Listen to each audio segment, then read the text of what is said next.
Hi, I used to be Alan King, and welcome to the Virginia Beach Fire Department Frontline. Now, I want you guys and gals to pay attention to what's coming, because a lot of people depend on you.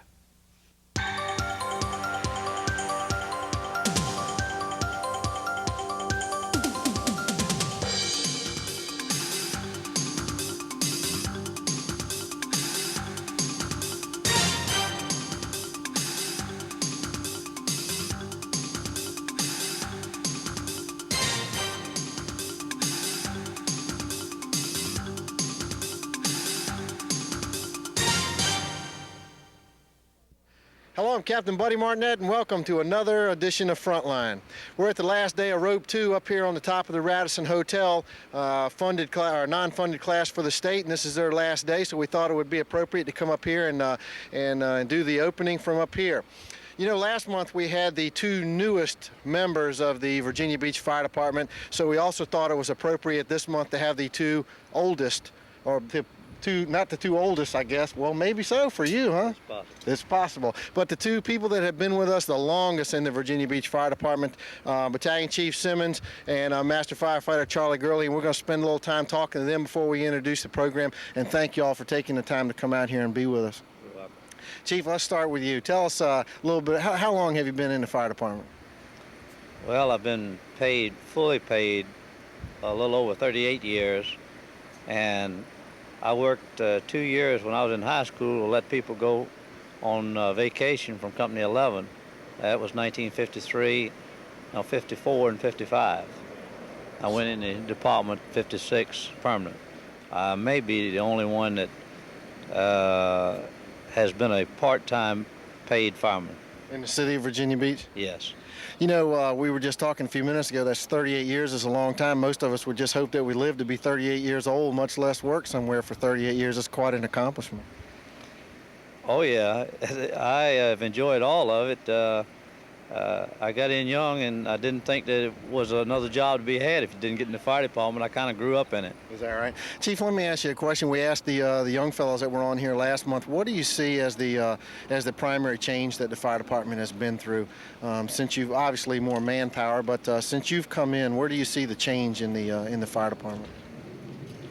Well, the change is the fire department having so many different functions now in serving the public. Primarily, we was all fire suppression because we didn't have but a handful of people to go around. We did do some inspections, but it wasn't as extensive as it is now. There was an inspection department just like it is now, but you're only talking about 2 or 3 people on duty to do it. And one of those men would take and be assigned a week of going out and doing inspections. Yes, a lot of people don't know this, but I understand, and correct me if I'm wrong, that your daddy was the first sheriff in the fire department and that you actually lived over the old jail where the weight room is at Company 11. Do you remember much about that? Yes, I do. It was the old jail. That jail was erected in 1941. And the first jail in City Hall Annex, City Hall, was at 14th Street and Pacific Avenue. Lost the thought here. You spent a lot of time down there then, right? Yes, that's how primarily that I grew up in it. It was my grandfather, though, not my father. Oh, it was your grandfather. Yeah, but we lived all as one family upstairs. Living quarters were just as nice as anywhere. And my mother and grandmother both cooked for the prisoners. Is that right? Mm-hmm. That's pretty interesting. Charlie, let's go to you for a little bit. How long have you been with us? Well, I came in July 1 of '63, be 31 years this July 1, which would be 31 years. Started in '63 when we first merged with the city, from town to city. Was 3 of us hired, and we were the 3 that started 24 on the 48 off. That's when we started the 3 shifts, ABC. Right. You spent most of your career down at the ocean front, didn't you? Yes, I put approximately, I'd say 17, 18 years at Company 11, wore out the old Seagrave ladder, 15 years on it. So I was there for a while, so I feel like old home down there. Since you were down there for so long, Charlie, how about, you may ask Chief Simmons how the fire department had changed. How do you see the ocean front has changed since you've been in the fire department from when you came in? Well, the way it's changed, like you say, we went from the older hotels the new motels, those were like four to 6 stories tall, to we're 10 to 12, and then like the Oceans, which is 22, and the manpower, like I say, was like 15 men then to what, for 400 now.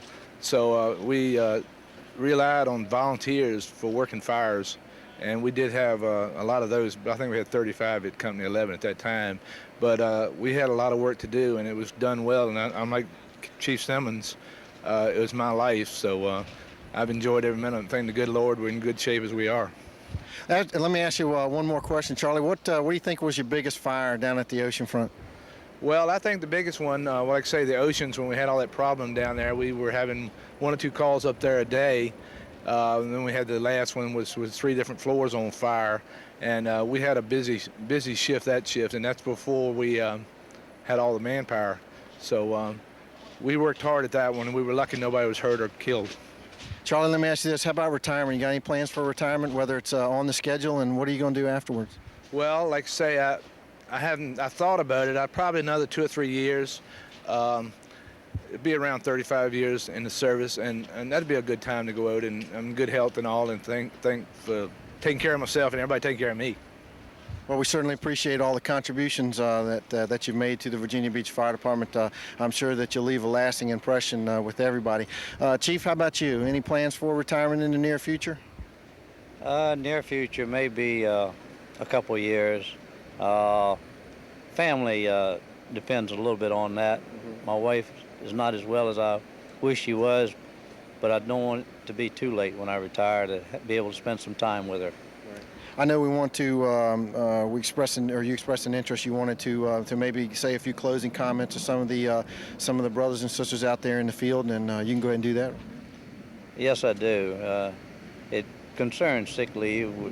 It appears that none of us are exempt from having a bad time from time to time, and I had a little bit of a concern of my health, probably back about 6 months ago, and everybody in the fire department, exempted none, either let me hear from them orally, in person, some gift or card of everything that just showed the feelings that they had for a fellow member, and I appreciate it from the bottom of my heart. Well, I'm sure that I can speak for everybody in the field that we respect both of you deeply, and we stand beside you when thick and thin. So, and we appreciate y'all coming out here. All right, let's go ahead and do the opening to the program.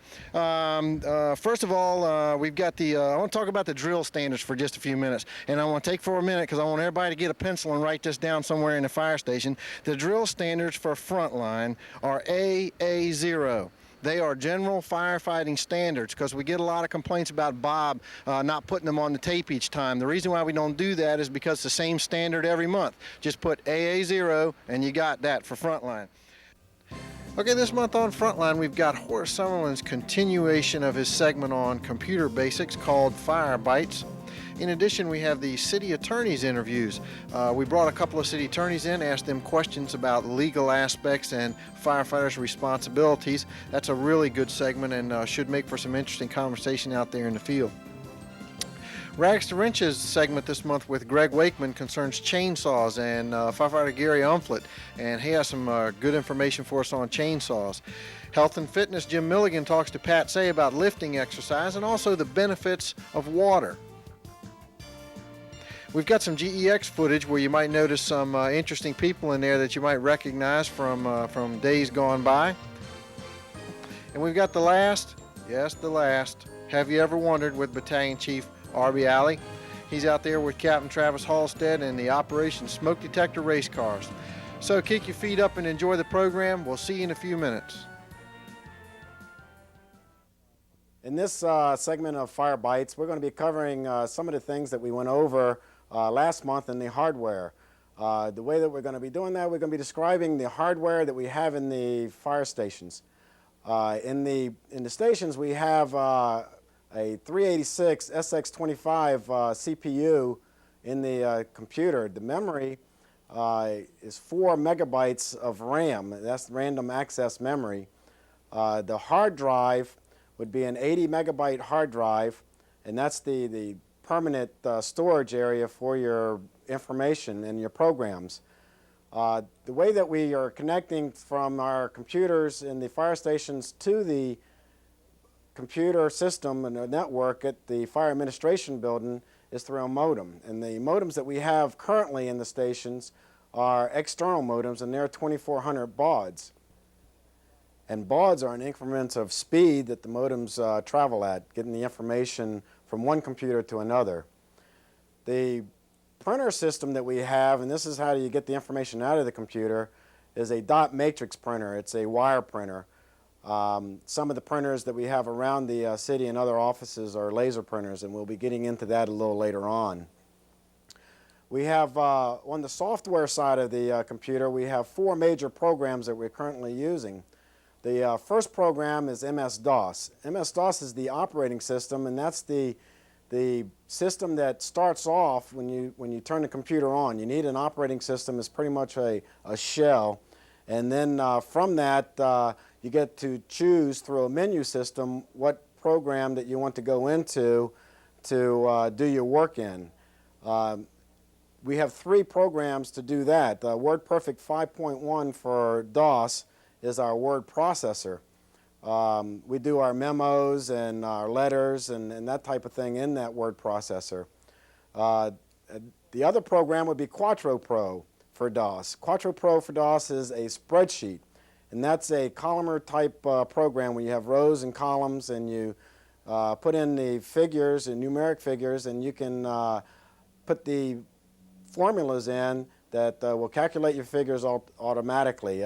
Once the figures and the formulas are in, then if you had to change some of those figures, it would automatically adjust the whole spreadsheet. And the fourth program that we have and we use on a daily basis is PC Anywhere. PC Anywhere is a software program that will allow the computer in your stations to be the workstation computer at the fire administration office. It just turns itself into that workstation. Once we're in the workstation at the fire administration office, then we go into the network, and we're going to be touching on that a little later on. We're going to be going down there and talking to Kathy LaFon. Another subject that we need to be aware of is software brought from home. Software may be loaded as long as you complete a form issued by Kathy LaFon. Also, the original license agreement must be kept at Kathy's office. She will make a copy of the license, and it has to be kept at the station in a folder. At no time may you load copied or pirated software on the city's computer. The city is liable for all infractions in this matter. Another area that we need to be aware of is shareware, which is public domain software. This software does not need to have a license agreement to use it. You can give it to a friend or pass it around. Shareware is acceptable as long as the proper form is filled out. We use the same form as we used with the licensed software. 10 megabytes of space on the hard drive must be maintained at all times. I've been asked some questions about that turbo button on the front of the computer. The turbo switch on the computer changes the megahertz at which the CPU runs. Older software was written for slower computers. If you encounter a program that will not run, try slowing your computer down by pressing the turbo button, and that will change the megahertz to a slower or a lower range, and that software program may run at that point. Kathy LaFond and I were talking the other day about requests that we've been receiving from the field about file transfer. We have enclosed a detailed description on how this is done with your Frontline tape. Transferring a file to the fire department network from your computer, there are 3 steps for this process. Step 1, choose the file transfer from page 2 of the remote user's network menu. Step 2, type the name of the file to be transferred. As you can see from the example, we type in A:// and then the file name, a period, and the extension. That's the 3-letter extension after the file name. Step 3, type the name of the directory that will receive your file. For that example, you type in F:// backslash in-basket backslash user's name. And that the user's name is the name of the person that you're sending it to. A screen will appear showing you the status of your file transfer. Now, in the reverse of that, transferring a file from the fire department network to your computer. Choose the File Transfer from page 2 on your remote user's network menu. Type the directory and the file name to be transferred. From the example, F: in-basket user's name file name period and the extension. Type the directory that will receive the file on your computer. Example, C:\temp. Temp will be the subdirectory that the file will be going into on your computer. A screen will appear showing you the status of your file transfer. You may also save a file to the fire department network. To save the file you are working with to the fire department network, you must type the directory and the file name, such as, example, F: in-basket user's name file name period and the extension. This brings us to the end of this segment of Fire Bites. We have enclosed one of these forms with the tape so you can get a preliminary look at it. This form, the personal software installation request, needs to be filled out completely and turned in to Kathy. As you can see on the screen, the information that is needed. Next month we're going to be going out in the field, starting at Company 12 and seeing exactly what happens when we dial up on the network and follow it all the way over to Kathy LaFawn's office. So until next month, this is Horace Summerlin for Fire Bites. During one of our Frontline production staff meetings, one of the Frontline staff people asked a question concerning the responsibilities of a firefighter in his job. And it posed an interesting question about that subject. And so we solicited information from the field, and firefighters and company officers sent back questions that they had about the legal responsibilities and their job. With that, we decided to make a segment out of it and get a couple of gentlemen down here who could answer our questions for us, and we are lucky enough to have Mr. Bill Byman and Mr. Dick Beaver, who have come by to answer those questions. Like I said, they work for the City Attorney's Office, and gentlemen, I want to thank you for taking time out of your day to come by and visit our program. Okay, let's first of all, before we get started, we get down to the nitty-gritty, let's talk a little bit about what exactly y'all do for the city. Mr. Beaver, I guess we could start with you. What exactly does the City Attorney's Office do? And how does that differ, I guess, from the Commonwealth Attorney's Office? Well, the easy part of it is the Commonwealth Attorney is the chief prosecutor for this area, or for the city of Virginia Beach. The City Attorney is the attorney for the city of Virginia Beach, responsible to City Council for providing legal advice and services to City Council and to the departments of the city. In conjunction with that, we offer advice to the departments and the divisions within the city, the police department, the fire department, rescue service, public works, public utilities. And also we do, and not every city attorney's office does this, but we handle virtually all the litigation involving the city in-house. That's really what my group within the city is responsible for, and that is defending the city and city employees in lawsuits that arise out of their business or their duties. Okay, so you're primarily responsible for litigation. Mr. Byman, you are the primary advisor, I think, to the police department, EMS, and fire. Can you tell us a little bit about what your job would entail and a circumstance that you might have where you would be giving advice? I'm in the administrative law section. The administrative law section practices, for the most part, preventative law. In other words, we try to keep the city out of trouble before a situation arises where Mr. Beaver's office would be involved. We give advice to the departments on personnel matters, matters having to do with equal opportunity. We give advice as to the entry of property under circumstances where public safety might call for an inspector to go on the property. I gave advice this morning having to do with a search warrant, for instance. Oh, great. Okay, well, let's get down to it. Are y'all ready? You do, obviously, I have to preface this with the fact that you know that before you can become a fireman, you also have to be a lawyer. So we have firehouse lawyers out there who are asking these questions, not all of them, but some of them, and we're all lawyers, so you got to be ready for that. You ready? We'll try. Okay, you'll try. All right, our first question is coming from Captain Steve Miles, who is in the Fire Marshal's office. My question has to deal with the right to privacy. We respond to a rehabilitative hospital, and one of our firefighters recognizes another firefighter inside the hospital, and this information is released, and this person feels like his right to privacy has been breached. Can the firefighter or the department be held liable?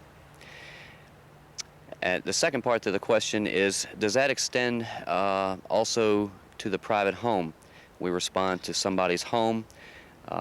Information or knowledge is gained by virtue of us being in the home, and this information is released and the homeowner is quite embarrassed by it. Can we be sued? Okay, first of all, we do this all the time. We have to go into hospitals and facilities like that. From the standpoint that we enter a working facility, what is our liability if we come back and we just jibber-jab about it and it gets out? The employee of the facility would have, by law, a confidentiality requirement. It is an offense under the Virginia Code for a worker in a rehabilitative hospital dealing with drugs or alcohol to disclose anything about the patient or his problem, even his identity.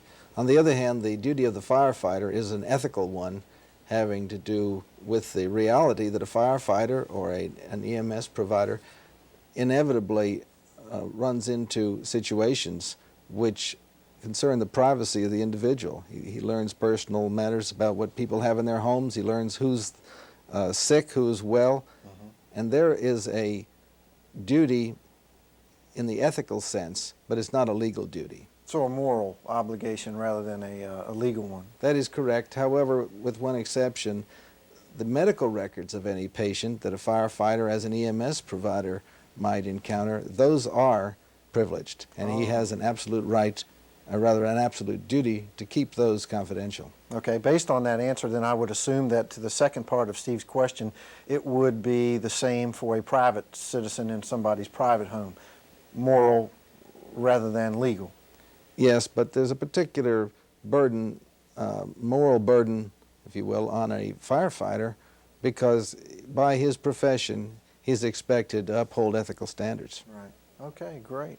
Well, that's a good answer. Okay, our next question is going to be from Guy Wheatley from 14B.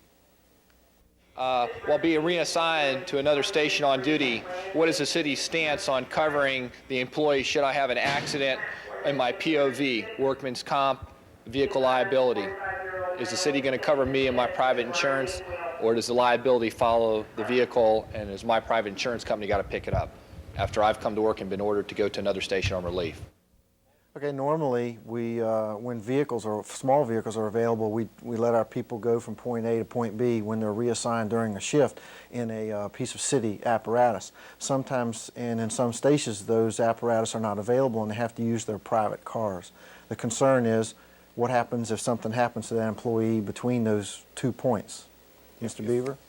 If I have to drive my car from station A to station B because I've been reassigned during my working day, obviously I'm on duty. Right. If I'm on duty, the easy part of the question is that if I'm injured, then workers' compensation covers my injuries. A little bit different is the fact that if I'm using my private vehicle under state law, my vehicle insurance is the primary insurer of that vehicle for liability and property damage. So if I run into somebody, my insurance company is going to be expected to participate. As a policy matter, the city is going to be the secondary insurer, But as opposed to a city vehicle, your private insurance is what's required. Right. How would that parallel to if I got in an accident and let's just say it was my fault, but I was in my private vehicle and they tried to sue me, or that person was going to sue me, would they also then attach the city as that, and would your office represent us in that case, or would we be responsible for our own counsel? Well, again, if you drive your car from here to Station A or from here to my house, and you get involved in an accident, your insurance is primarily responsible. And the thing, most car accidents are negligence, inadvertence, carelessness. If it's your fault, it's because you didn't look. Right.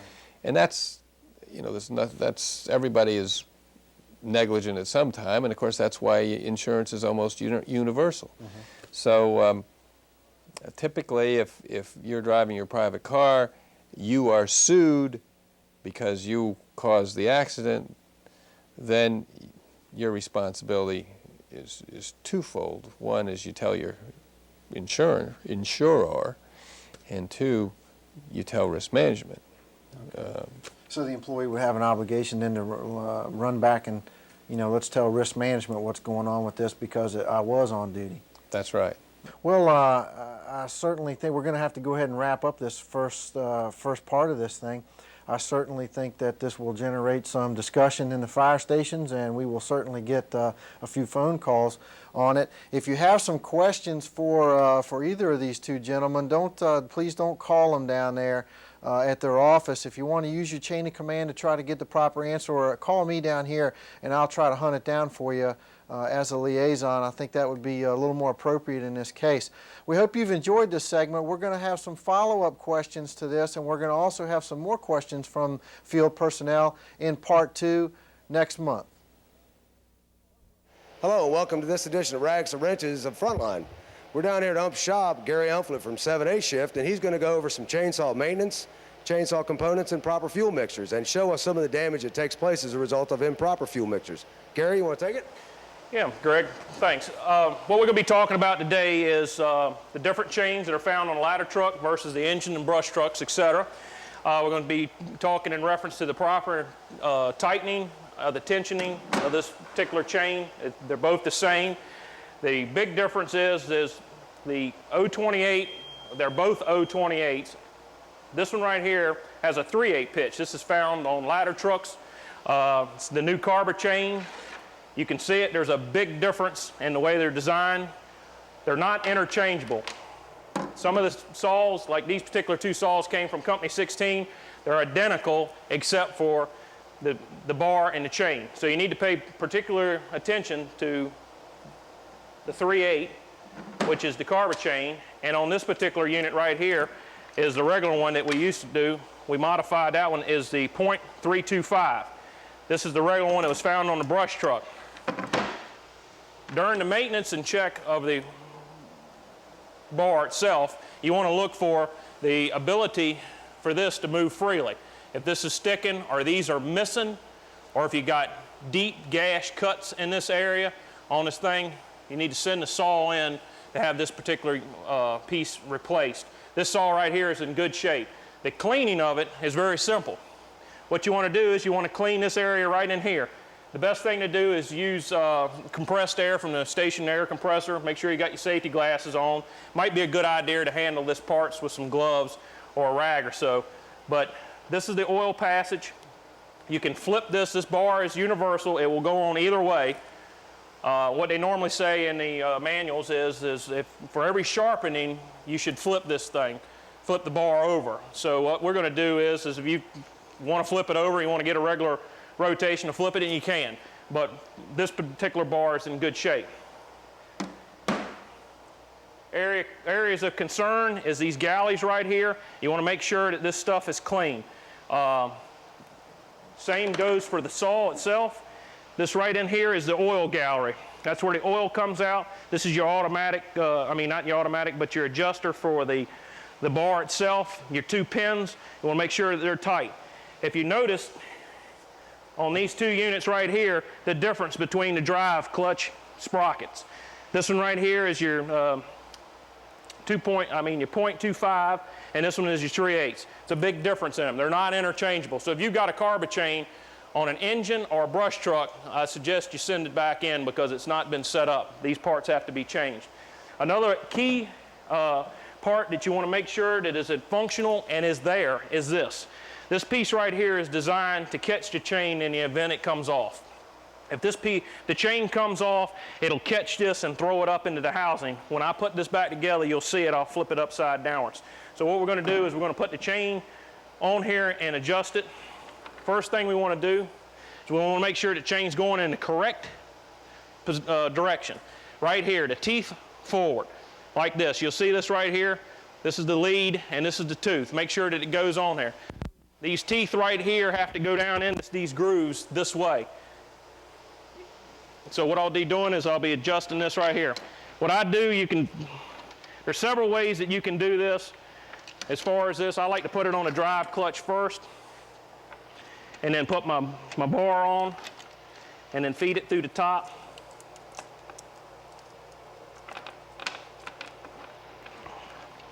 And make sure that your center pins is all,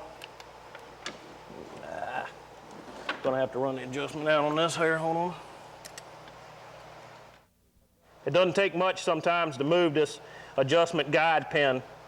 This one there is in the forward position. All right.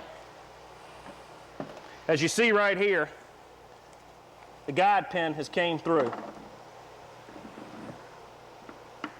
All right, what you want to do in this scenario right here is make sure that it's seated. Note the raised portion of this slides onto this bar slides up. Once you got that into that position, check to make sure that this is all correct, and then simply put this on here, like so.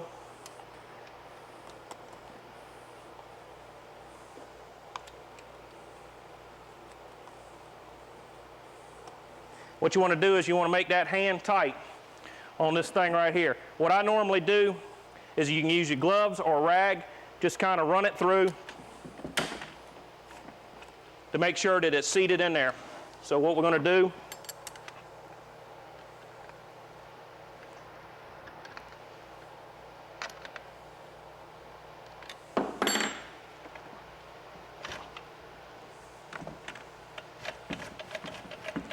okay, the adjustment pin that I was talking about is right here, this area right here. And what you want to do is, that's the adjustment for this. This end of the tool goes in here, and it doesn't take a whole lot of tension. Probably, and pull it off the bench. This could be just a little bit tighter, but when you do this, you want to pull up on the bar, like so. This could use a little bit more tightening.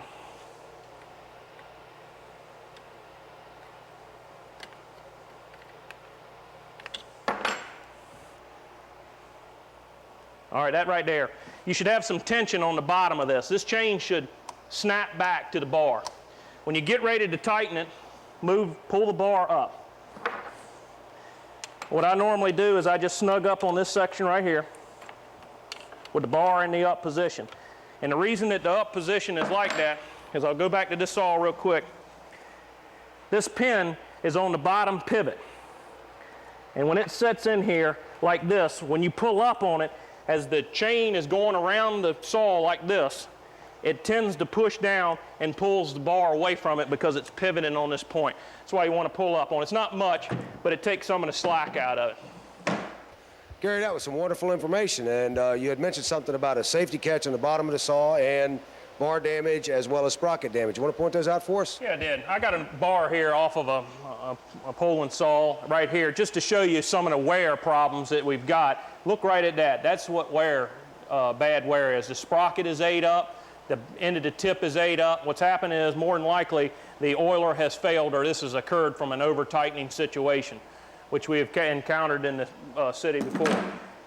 The safety catch that I was talking about earlier is right here.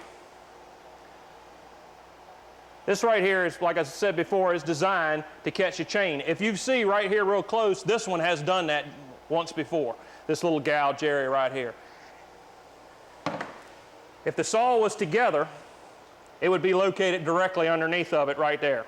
And this is to protect the operator. You want to make sure that that is there. Also, I didn't mention in the first, make sure that the operation of the blade brake is correct. This thing should not turn at all if you turn around, or if you started this saw up in a startup situation, that chain should not turn. If it turns and this is engaged, it needs to be sent in to be worked on. The disengage is back that way. And the sprocket area right here, you need to pay close attention to this area for pronounced marks. This particular piece on the saw is stressed the most out of all of them. This is where you adjust the chain, and you get, if it's too tight, you dirt and you asphalt and tar and get caught up here, and this is what causes the chain not to turn anymore. This loads up. This particular unit here has got some pronounced marks, but she's borderline. But you need to look at this thing right here to see if this is cracked, bent, or anything. Make sure that this area is clean. Next, we got the TS350, the K12 is what it's called, or the quick cut unit. It's used for various things, cutting concrete, doors, roofs, and everything. This particular unit is set up right now. It has the carbide tip saw blade on it, and you want to pay particular attention to make sure that all the carbide teeth are on here and it's tightened correctly. The wheel here is for steel use. You can look at it. Some of them are different colors. We've got different type brands. You just want to make sure if it's got a directional error on it, just like if this one had a directional error, it needs to go in the direction that it's turning. And they normally turn this way into the saw. And this particular blade right here is used for cutting metal and all. I know some of the ladder trucks have this on here, and they have the saw over there for wood. And that's the way they're set up. But just pay attention for stress cracks if there's any, or deep chips if there's any, and the arbor size right here. If the arbor size does not fit the shaft in here, it is not made for this particular unit. We have a home light unit out that's a different shaft size than the TS350, and you need to pay close attention to make sure that these two work. Well, Gary, we've gone across the cutoff saw and the chainsaw now. How about going through the fuel mixers? I understand there's a controversy here. Right, there is. What we've got right now is we've got some problems with oil mixtures and all. The way it's going to be right there is a 1 gallon can is what we're going to be used. The county stations have some 2.5 and 3 gallon cans. If you still have them, change them out. Another thing you don't want to use is you do not want to use outboard motor oil. It was used in the past. It's not. We're using these pre-mixed containers right here. This right here is one of these containers to 1 gallon of gasoline. It's a 40-to-1 mix. That's what Stihl has determined that we're going to use. I know that there's saws out on the market today that run 50-to-1, and some are higher. You want to pay particular attention if you happen to get some of these, or if you happen to have some of these in the station here. This particular bottle right here is for a 16-to-1 mix, which would be your home lights, or possibly your porta pumps and stuff like that. This is for 1 gallon. Remember, we're going to a fuel rotation. It'll be every 3 months. What you'll do is you'll take the gas that's in the saws and the can, you'll dump it right into the ground, your gasoline storage tanks out in front of your fire stations. And then what you'll do is you'll mix your gas, put a gallon of gas in here, put your 1 can of oil in here, shake it up, fill the saw back up, and then start the saw and let it run for a couple minutes. You can feather the throttle if you want to get it to speed up the circulation. Another item that we want to talk about is the bar oil. We've got various types out here. It says right on here it's for chainsaw. These guys from Company 16 have got this big jug. That's nice. But normally what happens is if you go through a tank of gas, you'll end up going through a tank of oil. Another point that I want to point out and stress, and I've seen so much of, is this area right here, these areas here. This tool is designed to take these off in the event that you cannot grip it. You don't use this tool to tighten these plugs down. What's happening is, in this particular one right here, we're rounding this section out right here. This unit right here, you should be able to put it on hand tight, both of them, and it should not leak. If it leaks, more than likely the gasket is gone right here, and that is due to over tightening. So what I want to do is these, when the unit gets hot, you'll have a hard time opening them. You use this and stick it in there to open it. But do not use these to tighten these particular plugs, because you're just rounding these areas out. You've got a bad gasket, so send it in and have it replaced. And another thing that we were talking about was the oil mixture. It's crucial. I've saved some parts from some saws that I've rebuilt in the past of bad oil mixtures and everything, and these are some of the things that can result. This also can result from people that are leaning the saws out to trying to make them run better and quicker. All you're doing is robbing the saw from its lubrication, and we want to stress that you don't want to mess with any of the carburetor adjustments. These are prime examples. These are $400 and $500 fixed jobs right here. And like I said, the stills are 40 to 1. Your home lights are 16 to 1. And the particular saw at Company 11 at Johnsert is also 40 to 1. Gary, that was some fantastic information. And I really want to thank you for helping us with rags to wrenches. It's information like this which makes this program work. I understand we may be back in the studio next month or very soon in the future to go over some chainsaw safety and additional maintenance. Yeah, we are, Greg. We've got some good information from Stihl that's furnished us some tapes on safety, on the quick cut saws, the chainsaws. Got a little information on what happens during a kickback situation. We're going to be touching on the maintenance also. I'm going to get in a little bit further and some items that we'll be talking about for that SOP, and we'll be stressing the fuel points still in this video and some cutting techniques. Gary, thank you very much again. Appreciate it. Anytime. Captain Greg Wakeman from Rags to Wrenches. Hey, glad you could join us for another segment of Health and Fitness. As you can see, I'm doing my workout down here today, trying to get ready for the fitness evaluation that's coming up and trying to burn a few calories here. It's a nice little machine that the volunteers bought for us. It's going to help me out, keeps me motivated. We did a little segment here earlier for you. I want to show you today with Pat Say on some weightlifting techniques, and I think you'll really enjoy it. Let's go see what Pat's got to say. Well, here we are. It's another summer. I know a lot of you want to go to the beach. You want to look your best.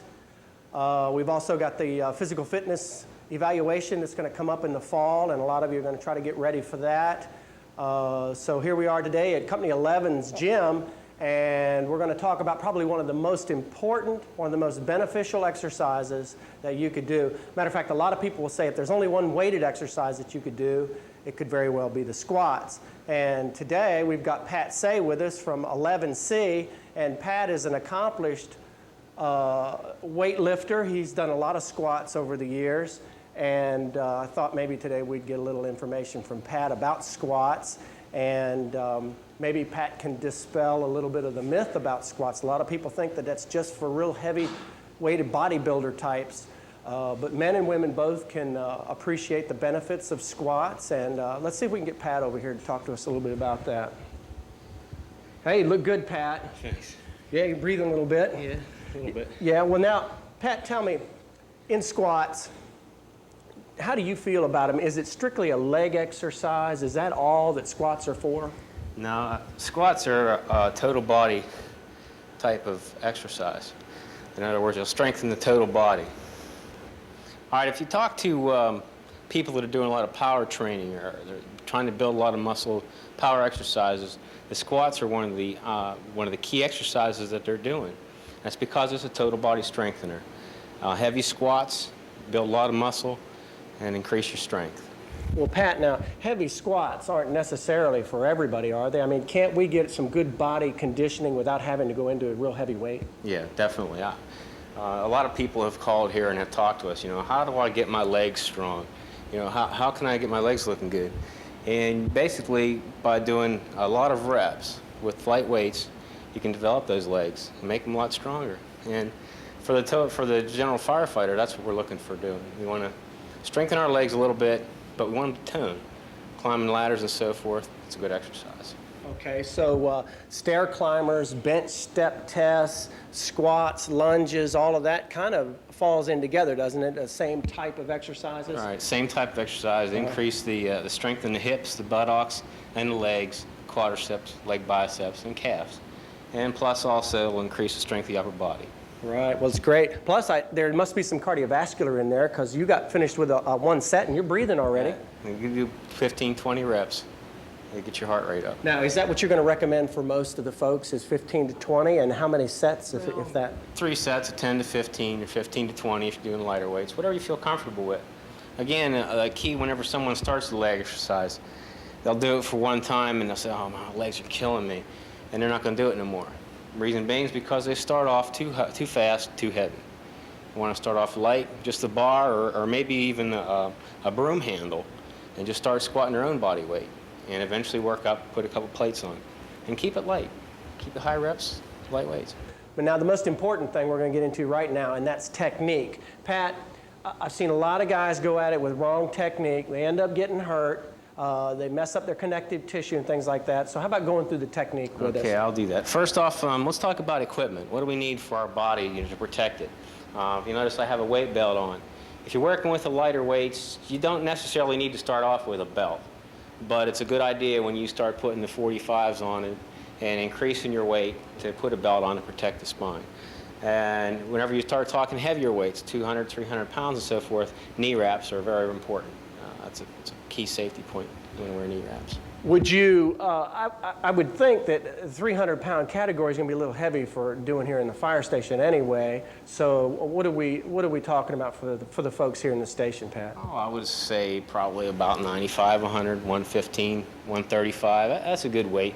Again, you have to remember what do we have to work with. If you have a squat rack, then you can increase the weight a little bit. But if you're talking about working off of regular bench, you got to keep it light because you don't want to cantilever your back and cause spinal injury. So let's talk about the technique a little bit. I have the bar, the 45-pound bar here, and it's unpadded. If you have problems with your spine or that it hurts the back of your neck, you can pad the bar a little bit. A piece of insulation for pipe would work fine. Again, whenever you want to get underneath, you want to try and keep your back as straight as possible. Again, you don't want to get hunched over, and always look up whenever you're doing the squat. Get underneath the bar, get it placed, situated on your back. You want your feet at least shoulder width apart. Step away from the rack. Again, you want to look up, keep your back straight, and you want to squat down to probably around parallel would be safe. And then drive up. Exhale as you drive up. Continue the repetitions.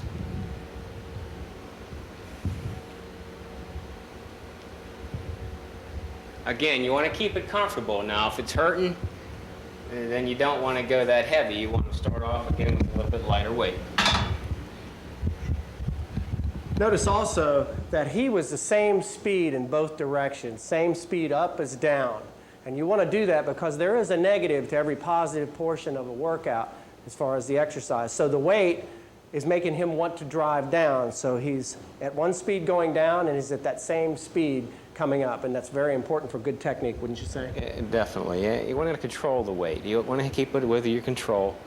And again, keep looking up, keep your back straight as possible, and exhale as you go out. You want to keep your body tight because that's what will help build strength. Okay. Well, Pat, here at Company 11, we have a squat rack, and I know you use it all the time, and it's your own safety. You probably feel very secure doing that, I assume. What about the folks that don't have a squat rack? They've got the bench press, that's got the arms on it that they can turn around backward, and that's great for having the weights up high to get underneath it. But what about a spotter then? Do you think a spotter should be used? Sure, definitely should have a partner to work out with, and use him as a spotter whenever you're working off the bench. Okay, well that's true in just about any of these exercises that we do anyway, the bench press, any of the overhead work, you still need a spotter, You should always have a spotter. We always work in pairs, so weightlifting pairs also. Well, it's motivation also. Well, what we'd like to do now is go ahead and show you the proper technique for squatting with a spotter. Let's go ahead and do that. Okay. Okay, now Pat's going to go ahead and approach the bar like he normally does, and this will be as if we don't have a squat rack. It's just a rack that has the bar up high. Okay, Pat, anytime you're ready. All right, he goes in, and I come in below him and walk him out and say, okay, right there, and I'm just going to follow what he does. Anytime you're ready. And just follow at the same speed, all right? And this time he has a little trouble. I just get underneath him, help him up, and bring him back, okay? Ideally, he wouldn't have any trouble because he's working within his own limitations, working with a weight that he can control, and he won't have that problem. But if he should have some connective tissue problem, you're there as a safety. You've got 4 legs instead of 2 to get the job done. And I know the folks that work with real heavy weight use a spotter just like that. and there's no reason that we shouldn't use the same attitude, keep us safe and keep us healthy. Well, Pat, you and I have worked out many times before, and we always have water when we work out. That's good, thank you. We always have water when we work out because you need to stay hydrated. Have you been doing that a long time? Oh, definitely. Always a glass of ice water when working out. Well, that's great. What I'd like to do is, for a moment, is talk to you about water. There are a number of ways that you get your water. Everybody knows tap water, whether it's well or it's from a municipal water system. You can also buy your water. You can buy spring water, or you can buy distilled water. Now, we have distilled water here. What I want you to think about with your water is control. Who has control of your water? Is it an outside source that's controlling the water you're putting in your body, or are you controlling the water you're putting in your body?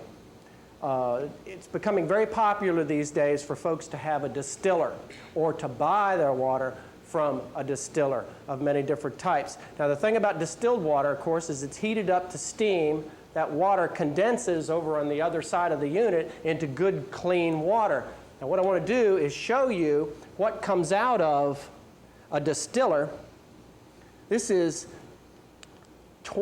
concentrate of 20 gallons of water that has come out of the distiller after the process, after they made the 20 gallons of good, clean water. That's what's in your water in 20 gallons. Now you can see in the bottom there's a lot of sediment. I also want to show you something else. This is the type of stuff that comes out of a distiller after several hundred gallons. It's like a scale in the bottom of the distiller. Now, over the years, this is the kind of concentrate that you get in your body. You have the ability to take control of your lives in many ways. And one of the ways that you can take control of it is through the use of good, clean water. Now, Pat, you're on distilled water yourself. Is that correct? That's right. Your whole family? Mm-hmm. What's the reaction? How do they like it? Well, when we moved, we had well water, and the well water was less than adequate for us to drink, so that's the reason we bought the distilled water. How about the sodas and that kind of stuff that the kids used to drink? Do you get as much of it? No. They like to drink distilled water now because it's cold, and it's something they can get too quick. Mm-hmm. And how's it taste? Oh, it's good. It doesn't have a taste, does it? No. Nope. It's just nice. No chlorine. There you go. No chlorine. Fluoride's been removed from it. All of the elements, the metals, have been removed from it. That's all what's in that green bottle that I showed you a few minutes ago. Things that you don't need. Your coffee tastes better because it's just good, clean water. All you need out of water is the H2O. You don't need all the other things that are in your water. And something to keep in mind, if you should take ice out of the refrigerator, freezer, and put it in here, well, you've put that unclean water right in with your clean water. So if you're going to use distilled water as an example, go ahead and fill your ice trays with distilled water, and even that process will be taken care of. Well, Pat, once again, thanks a lot. Here's to you. Well, that was terrific information, wasn't it? Pat's really good on the squats. And the man's got some legs on him, doesn't he? I tell you, he's really great. But, you know, I said in that thing that I drink water, and I don't have any water with me right now, and I'm 20-some minutes into this thing, and I could use some water. You want some water, huh? Yeah, I'd like some water, please.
Have you ever wondered what it'd be like to drive a big old race car? Always wondered that myself. I'm down here at Dixieland Speedway in North Carolina with Captain Travis Halstead, and he's going to tell us a little bit about his race car team he has down here. Travis, can you tell us a little bit about how you got started into racing? Well, I got started about 3 years ago. My uncle, who's in his early 60s, used to run enduros, and he taught me into do it, and I've been hooked ever since. That's great. I know you got a tremendous car here and a tremendous program going on. Can you tell us a little bit about your car you have here? Sure. We decided this year that we really wanted to push Operation Smoke Detector. And since we don't have a racetrack in Virginia Beach, we're down here. We're going to do what we want to do here with Operation Smoke Detector. Operation Smoke Detector is plastered all over this car. We promote it. Stanley's got us going to one of the installation nights over at a trailer park. We're going to show the cars off to try to promote Operation Smoke Detector. Can you tell us a little bit about who helped you put this thing together? I know a lot of the brother firefighters have been working hard with you. Can you tell us a little bit about who's helped you build this car? Sure, this is a fire department operation. Besides the fellows who work on my shift, Joe Duncan, he was the front end man. I had Gary Brittenham doing a lot of helping change the engine. Bill Joyner, he lettered the thing. Jimmy Kinney, Randy Bowes, Alton Whitehurst, Ron Swain took pictures, did stuff. There's little things to help us, and we've got a list of 50 names. And out of the 50 names, at least 40 of them are firefighters who came up here and did something. Gary Umflett, if it wasn't for him, I'd probably die in this thing because he's got that roll cage welded up so tight that I can't get in and out too easy because, you know, you're getting a little chubby in your old age, but I'm safe. Wayne Umflett did the paint job. That's great. That's great. I appreciate you sharing this information with us. Now that you told us a little bit about the car, I've always wanted to drive a big race car. You think I could drive your car around the track? I know you put a lot of work into it. Hey, since it's you, man, we're going to let you go racing. Hey, man, let's go racing.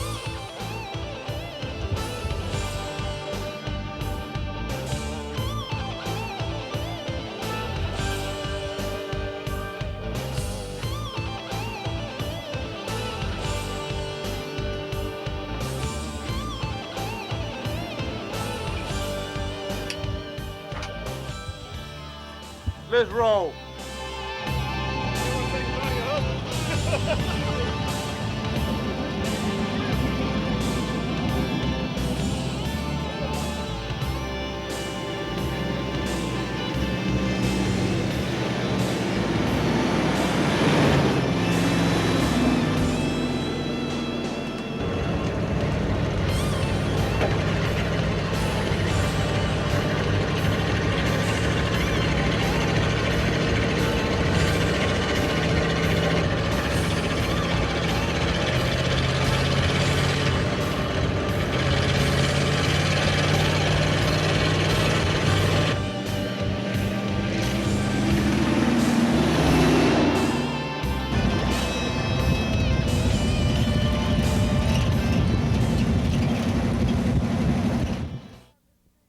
Man, driving this big race car, this Operation Smoke Detector race car, sure was a lot of fun. I want to thank Captain Travis Halstead and his race team down here at Dixieland for inviting us down today for Frontline. Travis, you got anything else you want to add? Just like to ask the brothers to give us a little hand there once in a while, and a little support out here on Friday nights to help out. And have any questions, give us a call at 2C. We'll be glad to answer anything you need. Thanks again, Travis. For have you ever wondered, down at Dixieland on the racetrack, I'm Battalion Chief R.B. Alley. Well, we hope you've enjoyed another edition of Frontline. Let me go over a little bit about what we're going to do next month. Next month, Fire Bites is back. That's been a great segment all along. We're going to keep doing that with Horace Summerlin. He's going to tour the fire department computer information facility and tell you what's going on down there and how to hook all that stuff up together. Master Firefighter Jim Milligan's going to be back as always with Health and Fitness. We have the second part of the special feature with the city attorney. We've got some chainsaw information for you on the things that are going on with the chainsaw care, use, and safety considerations with Master Firefighter Gary Umflett from Company 7A. April Elmore will be back with a fire medic segment, and she's going to talk to Police Officer John Lorenko about positioning of apparatus and how that affects where we put our trucks on the scene and where we can do best to assist them. And we're going to have the VBFD Frontline News Update. So, hope you've enjoyed the program. Till next month, stay safe.